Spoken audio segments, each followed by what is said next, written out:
Saya divonis oleh psikiater mengidap anxiety, gelisah yang berlebihan mungkin ya. Kemudian saya selalu merasa cemas kalau bertemu banyak orang, takut pergi sendiri. Tetapi Quran surah Al-Anbiya 83, alhamdulillah kecemasanku berkurang. Pertanyaannya, bagaimana caranya supaya anxiety itu tidak pernah kambuh lagi? Gini, Quran surah ke-51 ayat 49.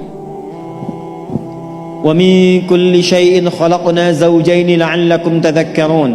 Segala hal itu aku ciptakan, kata Allah, berpasangan, supaya engkau sadar cuma aku yang tidak punya pasangan.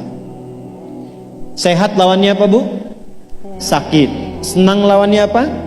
Sedih. Gelisah lawannya apa? Tenang. Maka kalau ada kegelisahan, kecemasan berlebihan, apa yang disebut dengan anxiety ini, maka cari lawannya. Apa lawannya? Tenang. Amalan apa yang banyak memberikan ketenangan, itu terapinya. Apa dalam Quran ayat-ayat dan amalan yang membantu menghadirkan ketenangan? Satu, saya tulis cepat,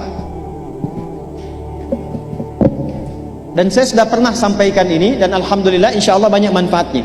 Satu, Quran surah 13 ayat 28. Amalannya dua, Quran surah ke-20 ayat 14.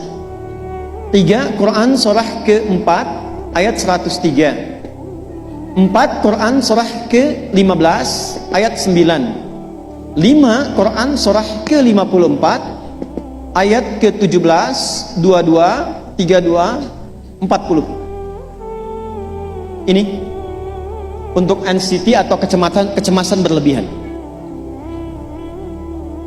1, Quran surah 13 ayat 28. Perhatikan kalimatnya. Pelan-pelan, Bu. Ibu kalau gelisah, cemas itu adanya di hati atau di fisik? Dari hati baru mengalir ke pikiran, kan? Baik, perhatikan bagaimana cara menenangkan hati sehingga pikiran ikut tenang. Ini langsung dari Allah. Ala bidzikrillahi tatma'innul qulub. Kata Allah, ala, yakinkan pada dirimu. Fokus. Ala itu harful istikhbar wa taukid, huruf yang berfungsi membuka informasi dan meyakinkan. Jadi kalau ibu ingin tenang, ada yang divonis cemas berlebihan, anxiety, pertama kata Quran mesti yakin dulu nih. Lawan itu yakinkan pada diri. Bidzikrillahi, dengan banyak meningkatkan zikir kepada Allah, tatmainnul qulub, dampaknya ke hati memberikan ketenangan.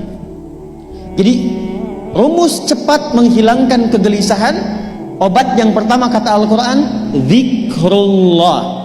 Apa obatnya? Amalan zikrullah ada 4. Amalan zikrullah ada 4. 1, saya lompat dulu ke yang paling cepat, yang paling gampang, yang paling mudah. Quran surah ke-4 ayat 103. فَإِذَا قَضَيْتُمُ الصَّلَاةَ فَاذْكُرُوا اللَّهَ. Maka jika engkau telah tuntas mengerjakan salat, berzikirlah kepada Allah. Ibu kalau sudah salat ada zikir? Ya? Subhanallah, alhamdulillah, Allahu akbar, astagfirullah, ada itu? Hafal ya? Itu yang paling gampang. Kalau sedang cemas, keluarkan zikir pertama dalam bentuk kalimat thayyibah. Apa kalimat pertama yang dibaca setelah salat? Bukan astagfirullah. Assalamualaikum warahmatullah, Assalamualaikum warahmatullah, Astaghfirullah, Astaghfirullah, Astaghfirullah. Allahumma antas salam wa minkas salam, tabarakta ya dzal jalali wal ikram. Kalau ingin agak panjang, boleh, ada yang versi panjangnya. Ya astaghfirullahalazim, alladzi la ilaha illa huwal hayyul qayyum wa atubu ilaih. Baca 3 kali, Allahumma antas salam wa minkas salam wa ilaika ya'udus salam, hayyina rabbana bis salam wa adkhilna al jannata daras salam, tabarakta ya dzal jalali. Yang pertama versi singkat, yang kedua digabung dengan doa versi panjang. Kalau sedang gelisah, bacakan cepat, tapi harus yakin, karena kalimat Qurannya mesti yakin. Astagfirullah, astagfirullah, astagfirullah. Jangan cuma di lisan sambil ingat Allah. Enggak, ini nggak main-main ya, ini nggak main-main. Jadi begitu sedang gelisah, cemas berlebihan, merasakan cemas, anak gimana belum datang, astagfirullah.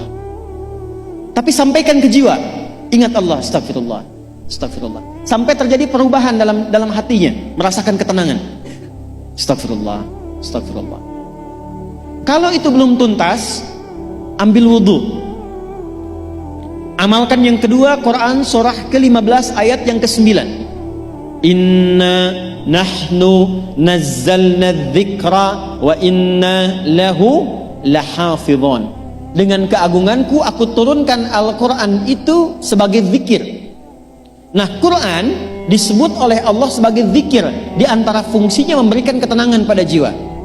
Ibu kalau sedang cemas, istighfar, masih ada sisanya wudhu, ambil mushaf menghadap kiblat, baca bu. Apa yang terjadi? Nanti akan terjadi Quran surah ke-8 ayat kedua. Saya belum tuliskan karena ini detailnya. Innamal mu'minuna alladzina idza dzukirallahu wajilat qulubuhum wa idza tuliyat 'alaihim ayatuhu zadatuhum imana wa 'ala rabbihim yatawakkalun. Sepanjang ada insan beriman, kata Allah, dia dibacakan kepadanya Quran atau bahkan dia membaca sendiri, akan ada getaran pada jiwanya, meningkat imannya, tersambung hubungannya dengan Allah. Yang paling dahsyat, ibu ambil wudhu, buka mushaf, baru dibuka mushafnya, kok tiba-tiba ayatnya sesuai dengan apa yang kita rasakan. Kadang terjadi begitu. Lu tiba-tiba ibu baca aja ibu baca. Tapi bacanya bukan cuma di lisan, sambungkan lisan dengan kolbu. Kalau tahu, cari surat-surat yang sesuai dengan kebutuhan. Misal, maaf ya bu ya, ada yang menganggap misalnya ibu nggak punya kelebihan, ditinggalkan oleh teman, dikecilkan bahkan oleh pasangan sendiri. Buka surat Ad-Duha, buka surat Al-Insyirah, 2 aja dulu. Baca dengan tulus, mengalir ke hati. Begitu ibu bacakan Wad-Duha wal-laili idza saja ma wadda'aka rabbuka wa ma. Perhatikan, rasakan surah itu diturunkan untuk ibu. Karena begitulah cara baca Quran. Kata para ulama, kalau kita ingin merasakan kenikmatan baca Al-Quran, rasakan saat baca surat itu diturunkan untuk kita. Maka cara bacanya akan beda. Wadduha, demi segala kenikmatan yang telah aku berikan kepadamu, seperti engkau nikmat merasakan cahaya duha, aku bersumpah. Wal-laili idza saja, dan demi semua kesulitan yang kau rasakan sekarang seperti gelapnya malam. Ma wadda'aka rabbuka wa ma qala. Hei, tanamkan pada hatimu yang paling dalam, aku tidak akan pernah meninggalkanmu dan engkau tidak seperti apa yang orang-orang lain katakan. Kalau ibu rasakan baca Quran seperti itu, hilang gelisah. Masih ada lagi kegelisahannya, menghadap ke arah kiblat, tunaikan sholat. Sholatnya apa saja, sesuai dengan waktunya. Kalau duha, duha. Kalau nggak ada waktu khusus, ambil wudhu, sholat mutlak, sholat wudhu, menghadap ke kiblat. Lalu maaf, saya tutup, saat sujud tumpahkan semua kegelisahan itu dalam sujud. Tumpahkan semua sampai air matanya mengalir, nggak apa-apa, tumpahkan semua. Nanti rasakan perubahan yang terjadi setelah sholat tuntas dikerjakan.